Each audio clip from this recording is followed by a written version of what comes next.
Here's 2 tips for a better beach day. Number 1, walk at least 100 yards from where you parked. People hate exercise, so the crowds will be way smaller. Number 2, don't wake up early to head to the beach. That's what everybody does. Everyone thinks they're going to spend the whole day at the beach, but by 4 p.m. they're wiped. That leaves the whole beach empty for the rest of the day, and you get to enjoy the sunset in peace. How to get an extra week of paid vacation every year.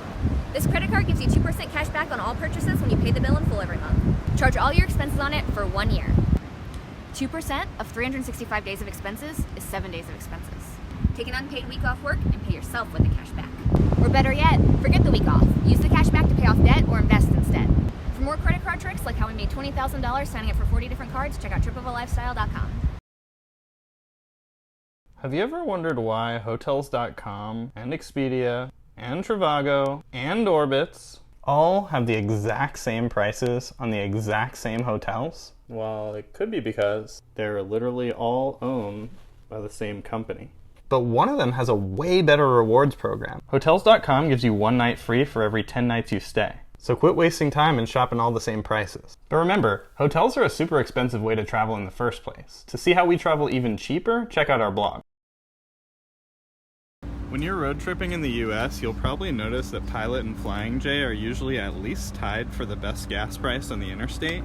But what most people don't know is that they also have a loyalty program that gets you 3 cents off per gallon. It's free to join and you don't have to do anything special, you just get 3 cents off every time you go. Weekends are the worst. Since most people work a Monday through Friday schedule, all the fun places are super crowded Saturday and Sunday. Just imagine if you could have Disney World or your favorite beach all to yourself. One thing you could do is craft an unorthodox schedule, like working Tuesday through Saturday instead of Monday through Friday. But the biggest hindrance to skipping the crowds is needing to keep a work schedule in the first place. You can only fix that by saving and investing enough income to make work totally optional. Sound impossible? Check out the financial roadmap at tripovalifestyle.com. 1 week vacations suck. Why not take months off instead? It's actually cheaper. You can rent an apartment monthly or buy a camper van instead of paying for expensive hotels. If you have to take expensive flights, the price is way more worth it.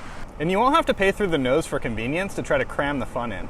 Best of all, long-term travel can give you a whole new perspective on life. But to do this, you have to prep financially and even be prepared to quit your job. We did it 3 times ourselves while getting richer along the way. Our blog can show you how.